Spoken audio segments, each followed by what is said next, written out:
أني مغلوب فانتصر ففتحنا أبواب السماء بماء منهمر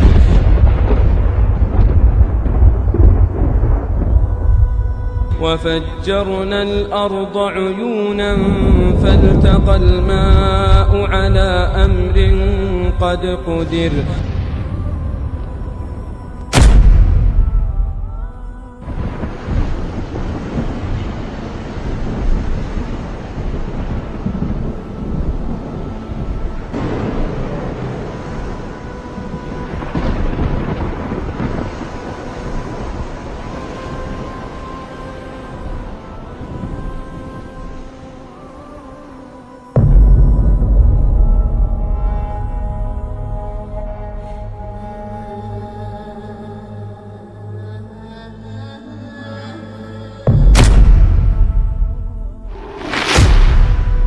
اعوذ باللہ من الشیطان الرجیم بسم اللہ الرحمن الرحیم۔ اللہ تبارک و تعالیٰ کے نام سے شروع جو بڑا مہربان اور نہایت رحم کرنے والا ہے۔ اللہ عز و جل کی طرف سے نازل ہونے والا دنیا کا سب سے پہلا خطرناک طوفان جس نے دنیا کی ہر چیز کو فنا کر کے رکھ دیا۔ دنیا کی کوئی چیز ایسی نہ تھی جو اس طوفان کی تباہی سے بچی ہو۔ اللہ تبارک و تعالیٰ کے اس عذاب کے بعد اس روئے زمین پر کوئی انسان، کوئی جانور، کوئی پودا، کوئی درخت، الغرض کوئی بھی چیز اس روئے زمین پر باقی نہ رہی۔ پوری کی پوری دنیا اللہ تبارک و تعالیٰ نے اس عذاب کے اندر ختم کر دی۔ اس طوفان میں صرف وہی چند لوگ اور دیگر مخلوقات باقی بچیں جو حضرت نوح علیہ السلام کی کشتی پر سوار تھے۔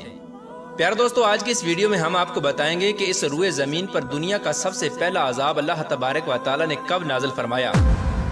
اور جب اللہ تبارک و تعالیٰ نے اپنے عذاب کے ذریعے اس دنیا کو ختم کر دیا تو اللہ تبارک و تعالیٰ نے اس دنیا کو دوبارہ سے کیسے آباد فرمایا، اور باقی بچنے والے چاند انسانوں اور جانوروں کے ذریعے اس دنیا کو دوبارہ کیسے آباد کیا گیا، اور یہ دنیا دوبارہ سے کیسے بنائی گئی۔ پیارے دوستو، ان تمام تر سوالات کے جوابات قرآن و حدیث کی روشنی میں آج کی اس ویڈیو میں ہم آپ کو بتائیں گے، لہٰذا آپ سے گزارش ہے کہ ہماری اس ویڈیو کو اینڈ تک ضرور دیکھیے گا۔ پیارے دوستو، ویسے تو اللہ تبارک و تعالیٰ نے پہلے گزرنے والی بہت ساری قوموں پر اپنے دردناک عذابات نازل فرمائے، لیکن اس دنیا میں نازل ہونے والا سب سے پہلا عذاب ان تمام تر عذابات سے ہولناک تھا۔ اس عذاب کی ہولناکی کا اندازہ اس بات سے بخوبی لگایا جا سکتا ہے کہ جب اللہ تبارک و تعالیٰ نے دنیا کا سب سے پہلا عذاب نازل فرمایا تو اللہ تبارک و تعالیٰ نے اس دنیا کو ہی ختم کر دیا، اور نسل انسانی پر دنیا کا سب سے پہلا عذاب حضرت نوح علیہ السلام کی قوم پر نازل ہوا۔ حضرت نوح علیہ السلام حضرت ادریس علیہ السلام کے پڑپوتے ہیں۔ حضرت نوح علیہ السلام کی قوم شیطان کی پیروی کر کے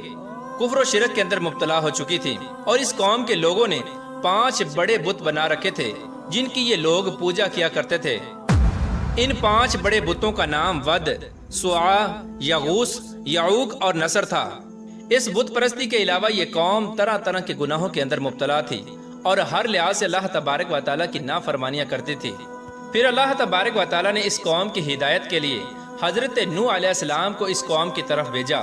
حضرت نوح علیہ السلام اللہ تبارک و تعالیٰ کے پہلے وہ رسول ہیں جنہوں نے کفار کو نیکی کی دعوت دی اور اللہ تبارک و تعالیٰ کی وحدانیت کی طرف بلایا، اور حضرت نوح علیہ السلام کی قوم ہی سب سے پہلی وہ قوم ہے جن پر دنیاوی عذاب نازل کیا گیا۔ حضرت نوح علیہ السلام کفر و شرک میں مبتلا اپنی قوم کو 950 سال تک اللہ تبارک و تعالیٰ کی طرف بلاتے رہے اور اللہ تبارک و تعالیٰ کا پیغام سناتے رہے، لیکن 950 سال تک کے عرصے میں صرف 80 افراد ایسے تھے جو حضرت نوح علیہ السلام پر ایمان لائے اور اللہ تبارک و تعالیٰ کی وحدانیت کو ماننے لگے۔ ان 80 افراد کے علاوہ باقی تمام قوم اسی طرح اپنی کفر و شرک اور گناہوں کے اندر مبتلا رہی، یہاں تک کہ یہ بدبخت قوم حضرت نوح علیہ السلام پر ظلم و ستم کرتی اور ان کو معاذ اللہ پاگل کہتی۔ یہ لوگ کفر و شرک اور بت پرستی کے اندر اس قدر مبتلا ہو چکے تھے کہ جب بھی اس قوم کا کوئی شخص مرنے لگتا تو وہ اپنی آل اولاد کو یہ نصیحت کر کے مرتا کہ تم لوگ حضرت نوح علیہ السلام پر کبھی بھی ایمان نہ لانا۔ پیار دوستو، ایک طویل مدت تک دعوت حق دینے کے باوجود جب یہ قوم ایمان نہ لائی اور اللہ تبارک و تعالیٰ کی وحدانیت کا انکار کرتی رہی اور اسی طرح اپنے کفر و شرک کے اندر مبتلا رہی اور حضرت نوح علیہ السلام سے عذاب کا مطالبہ کرتی رہی، تو بالآخر اللہ تبارک و تعالی نے حضرت نوح علیہ السلام کی طرف وحی نازل فرمائی کہ آپ ایک کشتی تیار کریں، ان قریب اللہ تبارک و تعالی کا عذاب ان پر نازل ہونے والا ہے۔ چنانچہ حضرت نوح علیہ السلام اللہ تبارک و تعالی کے حکم کے مطابق کشتی تیار کرنے میں مصروف ہو گئے۔ جب وہ کشتی بالکل تیار ہو گئی تو اللہ تبارک و تعالی نے حکم نازل فرمایا کہ آپ ان تمام تر مسلمانوں کو لے کر کشتی پر سوار ہو جائیں جو آپ پر ایمان لا چکے ہیں، اور جو لوگ تم پر ایمان لا چکے ہیں ان کے علاوہ اب کوئی بھی شخص تم پر ایمان نہ لائے گا، اور بے شک ظالم اس عذاب کے اندر ضرور ڈبوئے جائیں گے۔ پیارے دوستو، اس طرح جب اللہ تبارک و تعالی کا عذاب نازل ہونا شروع ہوا اور پانی زمین سے ابلنے لگا، تو حضرت نوح علیہ السلام نے اپنی کشتی میں درندوں، چرندوں اور پرندوں کی نسل میں سے ہر ایک نسل کا ایک جوڑا نر اور مادہ اپنی کشتی پر سوار کر لیا، اور حضرت نوح علیہ السلام اور آپ کی فرما بردار بیوی اور آپ کے 3 بیٹے حام، سام اور یافس، اور ان کی 3 بیویاں، اور ان کے علاوہ 72 مسلمان افراد، اس طرح کل 80 افراد کشتی پر سوار ہو گئے۔ اس طرح جب حضرت نوح علیہ السلام اور آپ پر ایمان لانے والے تمام لوگ اور تمام جانور اور دیگر مخلوقات کشتی پر سوار ہو گئی، تو اس وقت اللہ تبارک و تعالیٰ کی طرف سے ایک دردناک عذاب نازل ہو گیا۔ زمین پھٹ گئی اور زمین کے نیچے سے پانی ابلنے لگا اور آسمان بارش برسانے لگا۔ اس طرح دیکھتے ہی دیکھتے اس روئے زمین پر ہر طرف پانی کا طوفان آ گیا۔ یہ طوفان اتنا خطرناک تھا کہ اس نے روئے زمین کی ہر چیز کو فنا کر کے رکھ دیا، اور حضرت نوح علیہ السلام کی قوم کے نافرمان لوگ اس پانی کے اندر ڈبکیاں کھانے لگے اور ہلاک ہونے لگے۔ اللہ تبارک و تعالیٰ کی طرف سے نازل ہونے والا یہ عذاب مسلسل 40 دن تک جاری رہا۔ 40 دن تک زمین پانی اگلتی رہی اور آسمان بارش برساتا رہا۔ پیارے دوستو، یہ وہ وقت تھا کہ جب اس روئے زمین پر ہر طرف پانی ہی پانی موجود تھا، اور اس پوری روئے زمین پر کوئی بھی چیز باقی نہ تھی سوائے اس ایک کشتی کے جو اللہ تبارک و تعالیٰ کے حکم سے تیر رہی تھی۔ یہ کشتی مسلسل 150 دن تک اس طوفان کے اندر ہچکولے کھاتی رہی۔ اس طوفان کے اندر کوئی پہاڑ، کوئی درخت، یہاں تک کہ کوئی بھی نافرمان مخلوق باقی نہ رہی۔ اس طرح جب حضرت نوح علیہ السلام کی قوم کے تمام تر نافرمان لوگ ہلاک ہو گئے، تو اس کے بعد اللہ تبارک و تعالیٰ کے حکم سے یہ طوفان تھم گیا، اور 10 محرم الحرام یوم عاشورہ کے دن حضرت نوح علیہ السلام کی یہ کشتی عراق میں موجود جودی پہاڑ پر ٹھہر گئی۔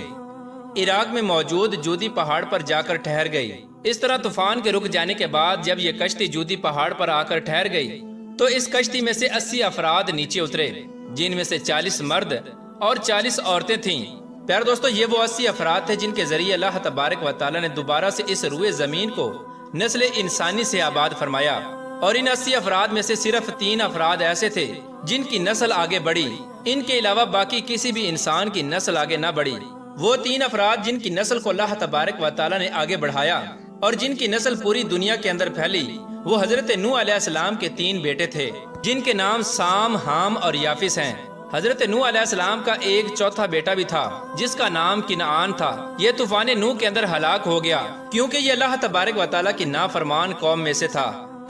پیارے دوستو، یہ 80 افراد کشتی سے اترنے کے بعد شہر بابل کے ارد گرد آباد ہو گئے، اور وہاں پر انہوں نے دنیا کا سب سے پہلا بازار قائم کیا جس کو سوق سامانین یعنی 80 افراد کا بازار کہا جاتا ہے۔ پیارے دوستو، شروع میں یہ 80 افراد مختلف قسم کی زبانیں بولتے تھے،